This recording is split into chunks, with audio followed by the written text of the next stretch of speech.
ഈശോ മിശിഹായ്ക്ക് സ്തുതിയായിരിക്കട്ടെ.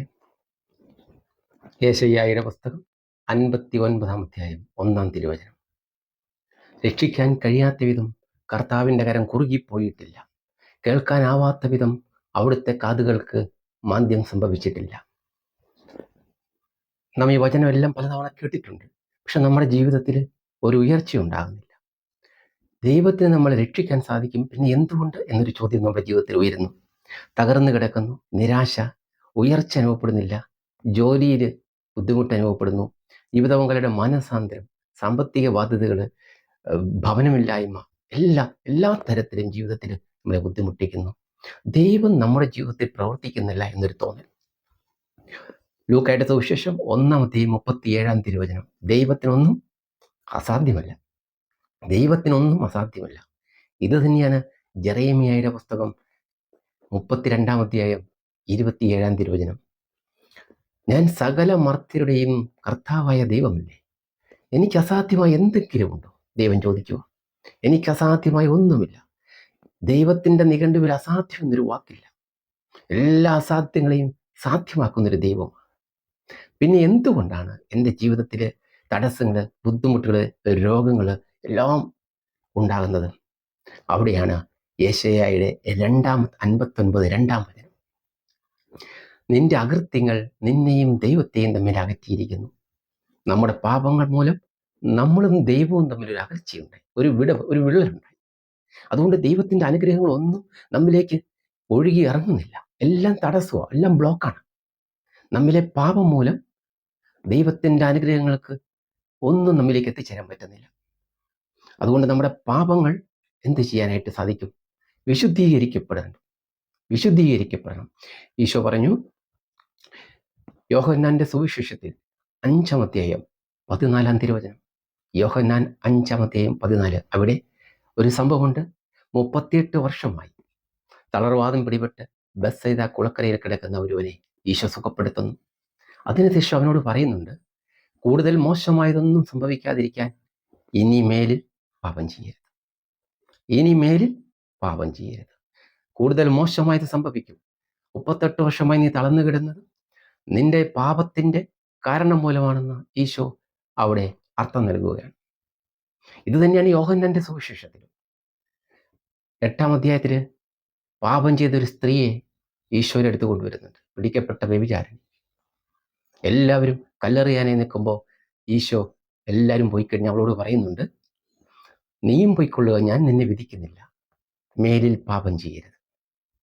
പാപം വലിയൊരു ദൈവവും നമ്മളും തമ്മിലുള്ള വലിയൊരു വിള്ളലാണ്. പ്രഭാഷകന്റെ പുസ്തകം 21-ാം അധ്യായം 1-ാം തിരുവചനം പാപത്തെക്കുറിച്ചുള്ള അതിശക്തമായൊരു വചനമാണ്. പ്രഭാഷകൻ 21:1. മകനെ, നീ പാപം ചെയ്തിട്ടുണ്ടോ? ഇനിമേൽ പാപം ചെയ്യരുത്. സർപ്പത്തിൽ നിന്നെന്ന പോലെ പാപത്തിൽ നിന്ന് ഓടിയാരുക. അടുത്ത് ചെന്നാൽ അത് കടിക്കും. അതിൻ്റെ പല്ലുകൾ സിംഹത്തിൻ്റെ പല്ലുകളാണ്. അത് നിന്റെ ജീവൻ അപഹരിക്കും. സർപ്പത്തിൽ നിന്നെന്ന പോലെ പാപത്തിൽ നിന്ന് ഓടിയകലാണ്. അടുത്ത് ചെന്നാൽ അത് കടിക്കും. അതിൻ്റെ പല്ലുകൾ സിംഹത്തിൻ്റെ പല്ലുകളാണ്. നിന്റെ ജീവൻ അത് അപഹരിക്കും. നിന്റെ വ്യഭിചാരത്തിൻ്റെ ആസക്തിയിലാണോ, ജഡികാസക്തിയിലാണോ, സ്വയംഭോഗത്തിൻ്റെ, സ്വവർഗഭോഗത്തിൻ്റെ, ലൈംഗിക തിന്മകളുടെ അടിമത്തത്തിലാണോ, മയക്കുമരുന്നിൻ്റെ, മദ്യപാനത്തിൻ്റെ അടിമത്തത്തിലാണോ, ഈ പാപത്തിൻ്റെ ബന്ധനത്തിലാണെങ്കിൽ ദൈവം പറയുന്നു, എത്രയും പെട്ടെന്ന് സർപ്പത്തിൽ നിന്നെന്ന പോലെ പാപത്തിൽ നിന്ന് ഓടിയകലാണ്. ഇല്ലേ, അത് നിന്റെ ജീവൻ അപഹരിക്കും. ആത്മീയമായി നീ മരിക്കും. അതുപോലെ തന്നെ ഭൗതിക ലോകത്ത് നീ തകർന്ന് നിന്നെ പിശാച് ഒരു വലിയ കുഴിയിലേക്ക് തള്ളിയിടും. അതുകൊണ്ടാണ് യോഹന്നാന്റെ സുവിശേഷത്തിൽ ഈശോ പറഞ്ഞു 10:10, യോഹന്നാൻ 10-ാം അധ്യായം 10-ാം തിരുവചനം, മോഷ്ടിക്കാനും കൊല്ലാനും നശിപ്പിക്കാനുമാണ് കള്ളൻ വരുന്നത്. പിശാച് വരുന്നത് എന്തിനാന്ന് പറഞ്ഞ്, മോഷ്ടിക്കാനും കൊല്ലാനും നശിപ്പിക്കാനുമാണ് കള്ളൻ വരുന്നത്. എന്നാൽ ഞാൻ വന്നിരിക്കുന്നത് ജീവനുണ്ടാവാനും അത് സമൃദ്ധമായി ഉണ്ടാകുവാനുമാണ്. അതുകൊണ്ട് നിന്നെ കൊല്ലാനും മോഷ്ടിച്ച് നശിപ്പിച്ചു നിന്നെ സാത്താൻ പിശാച് നിന്റെ തന്ത്രങ്ങൾ കുടുക്കി, തിന്മയുടെ ആധിപത്യത്തിൽ കുടുക്കി, നിന്നെ ഈ ബന്ധനത്തിലിട്ട് നിന്നെ നശിപ്പിക്കാനാണ് അവൻ വന്നിരിക്കുന്നത്. അതുകൊണ്ട് എത്രയും പെട്ടെന്ന് ഈ പാപകരമായ ഈ മേഖല രക്ഷപ്പെടണം. സങ്കീർത്തനം 107:17, സങ്കീർത്തനം 17-ാം തിരുവചനം. പാപകരമായ മാർഗം പിന്തുടർന്ന് പലരും രോഗികളായി തീർന്നു. അപ്പൊ രോഗത്തിൻ്റെ ഒരു കാരണം, യോഹന്നാന്റെ സുവിശേഷത്തിലെ കുളക്കരയിൽ കിടന്ന മനുഷ്യനും അതുപോലെ തന്നെ പല രോഗത്തിൻ്റെയും കാരണം പാപത്തിൻ്റെ മേഖലയാണ്. എല്ലാ രോഗങ്ങളും പാപത്തിൻ്റെ മേഖലയാണെന്നില്ല. പക്ഷേ രോഗത്തിന് പാപം മൂലം രോഗം വരാനായിട്ട് സാധിക്കും. അതുകൊണ്ടാണ് ഈശോ പറഞ്ഞത്, എത്രയും പെട്ടെന്ന് ഇതിൽ നിന്ന് ഓടിയകലണം. യേശുവെ സ്തുതിക്കുന്നു. അതുകൊണ്ട് യോഹന്നാന്റെ സുവിശേഷത്തിൽ 5-ാം അധ്യായത്തിൽ പറഞ്ഞതും 8-ാം അധ്യായത്തിൽ പറഞ്ഞതും പ്രഭാഷകൻ 21:1 പറഞ്ഞതും എല്ലാം പാപത്തിൽ നിന്ന് ഇനിമേൽ പാപം ചെയ്യരുത്. എന്ത് ചെയ്യാൻ പറ്റും? കുമ്പസാരിച്ച് വിശുദ്ധ കുർബാനയിലൂടെ യേശുവുമായി രമ്യതപ്പെടുക. കുമ്പസാരിച്ച് പാപമോചനം നേടി യേശുവുമായി എത്രയും പെട്ടെന്ന് രമ്യതപ്പെടുക. അനുഗ്രഹങ്ങൾ നിന്റെ ജീവിതത്തിലേക്ക് ഒഴുകിയിറങ്ങും. അനുഗ്രഹങ്ങൾ ജീവിതത്തിലേക്ക് ഒഴുകിയിറങ്ങുന്നത് കാണാനായിട്ട് സാധിക്കും. യോശുവ 3:5, യോശുവയുടെ പുസ്തകം 3-ാം അധ്യായം 5-ാം തിരുവചനം. നിങ്ങൾ നിങ്ങളെ തന്നെ വിശുദ്ധീകരിക്കുവിൻ, നാളെ നിങ്ങളുടെ ഇടയിൽ ദൈവം അത്ഭുതം പ്രവർത്തിക്കും. അത് യോശുവയുടെ പുസ്തകം. അതുകൊണ്ട് വിശുദ്ധ കുമ്പസാരത്തിലൂടെ പാപമോചനത്തിലൂടെ ദൈവവുമായി രമ്യതപ്പെട്ട് കഴിയുമ്പോൾ നീ ദൈവത്തിൽ വസിക്കും. അതുകൊണ്ടാണ് യോഹന്നാന്റെ സുവിശേഷം 15-ാം അധ്യായം 7-ാം തിരുവചനം. യോഹന്നാൻ 15:7, നിങ്ങൾ എന്നിൽ വസിക്കുകയും എൻ്റെ വാക്കുകൾ നിങ്ങളിൽ നിലനിൽക്കുകയും ചെയ്യുന്നെങ്കിൽ ഇഷ്ടമുള്ളത് ചോദിക്കുക, നിങ്ങൾക്ക് ലഭിക്കും. ഇതാ ഈശോ പറഞ്ഞൊരു ഉറപ്പ്. നിങ്ങൾ എന്നിൽ വസിക്കുകയും എൻ്റെ വാക്കുകൾ നിങ്ങളിൽ നിലനിൽക്കുകയും ചെയ്യുന്നെങ്കിൽ ഇഷ്ടമുള്ളത് ചോദിച്ചുകൊള്ളുക, നിങ്ങൾക്ക് ലഭിക്കും. അപ്പം നാം ചോദിക്കും, എന്തുകൊണ്ട് ഇത്രയും നാളും ചോദിച്ചിട്ട് എനിക്ക് കിട്ടുന്നില്ല? എന്തുകൊണ്ട്? ഒത്തിരി കാര്യങ്ങൾ ചോദിച്ചിട്ടുണ്ട്, ഒന്നും സംഭവിക്കുന്നില്ല. മത്തായിയുടെ സുവിശേഷം 7:7 ഈശോ പറഞ്ഞു, ചോദിക്കുവിൻ നിങ്ങൾക്ക് ലഭിക്കും, അന്വേഷിക്കുവിൻ നിങ്ങൾ കണ്ടെത്തും, മുട്ടുവിൻ നിങ്ങൾക്ക് തുറന്നു കിട്ടും. ഈശോ പറഞ്ഞു, ചോദിക്കുന്നതനുസരിച്ച് കിട്ടുന്നില്ല. അവിടെയാണ് രണ്ടാമത്തെ ഒരു ക്വസ്റ്റ്യൻ ഉദിക്കുന്നത്, ചോദ്യം വരുന്നത്. ചോദിച്ചിട്ടും ലഭിക്കുന്നില്ല, എന്ത് ചെയ്യും? ഞാൻ വിശുദ്ധ കുമ്പസാരത്തിലൂടെ പാപമോചനം നടത്തി വിശുദ്ധ കുർബാനയെല്ലാം സ്വീകരിച്ച് ദൈവവുമായി രമ്യതപ്പെട്ട് എല്ലാം വിശുദ്ധ ജീവിതം നയിക്കുന്നു. കുറേ മാസങ്ങളായി ഞാൻ പ്രാർത്ഥിക്കുന്നു, എന്നിട്ടും എനിക്ക് എന്തുകൊണ്ട് ലഭിക്കുന്നില്ല? അതിൻ്റെ ഉത്തരം യാക്കോബിൻ്റെ ലേഖനം 4-ാം അധ്യായം 3-ാം തിരുവചനം.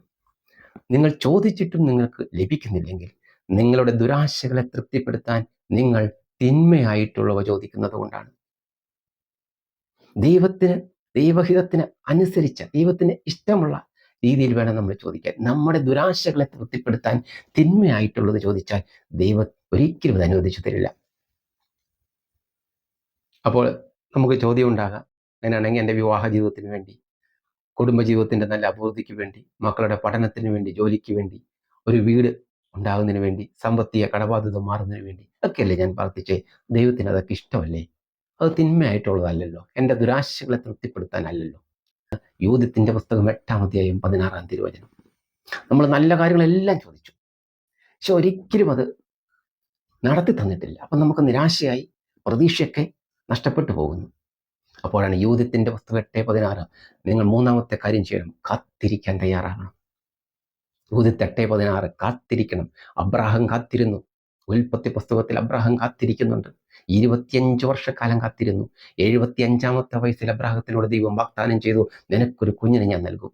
100-ാമത്തെ വയസ്സിലാണ് അബ്രാഹത്തിന് ഇസഹാക്കിനെ നൽകിയത്. 25 വർഷക്കാലം അബ്രാഹാം കാത്തിരുന്ന് വിശ്വാസികളുടെ പിതാവായി മാറി. ഇതാണ് യൂദത്തിന്റെ പുസ്തകം 8:16. പ്രാർത്ഥിച്ചിട്ടും വിശുദ്ധീകരിച്ച് പാപമോചനം നേടി ദൈവവുമായി രമ്യതപ്പെട്ട് വിശുദ്ധീകരിച്ച് ജീവിച്ച് പ്രാർത്ഥിച്ചിട്ട് എന്തുകൊണ്ട് എൻ്റെ കാര്യങ്ങൾ നടക്കുന്നില്ല? അതിൻ്റെ ഉത്തരമാണ് യൂദത്തിന്റെ പുസ്തകം 8-ാം അധ്യായം 16-ാം തിരുവചനം. ഈ വചനം എന്നെ പഠിപ്പിച്ചത് എൻ്റെ ഒരു സുഹൃത്താണ്, ഹൈന്ദവനായ. അദ്ദേഹം ഒരു അഡ്വക്കേറ്റാണ്.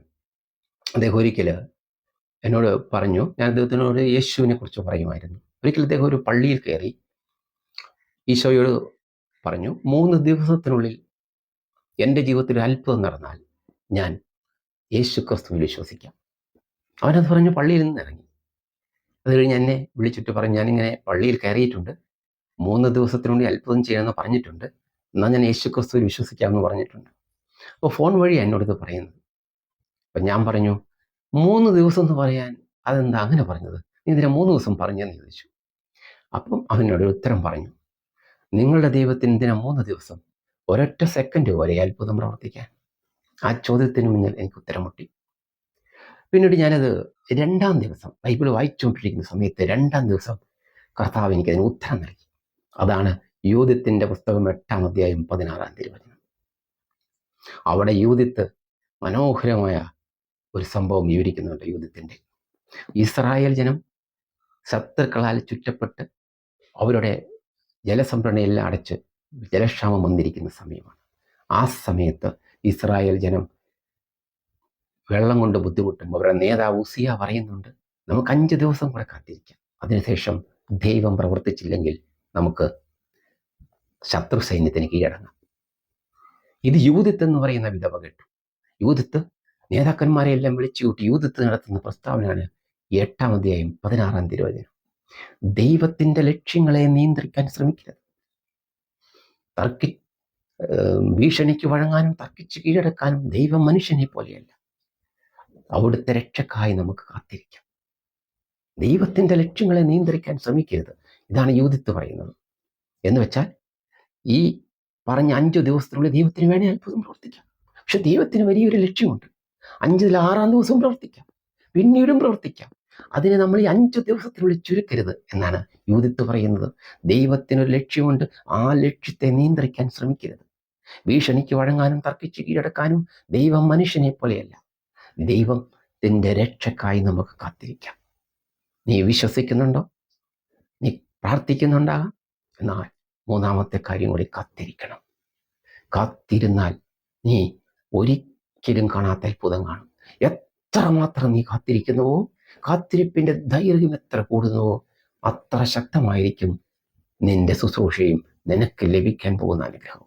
കാത്തിരിപ്പിന്റെ ദൈർഘ്യം കൂടുന്തോറും നിന്റെ അനുഗ്രഹത്തിന്റെ ശക്തി വലുതായിരിക്കും. ഹല്ലേലൂയ. യേശുവേ നന്ദി, സ്തുതിക്കുന്നു. ഈശോ മിശിഹായ്ക്ക് പിതാവിൻ്റെയും പുത്രൻ്റെയും പരിശുദ്ധാത്മാവിൻ്റെയും നാമത്തിൽ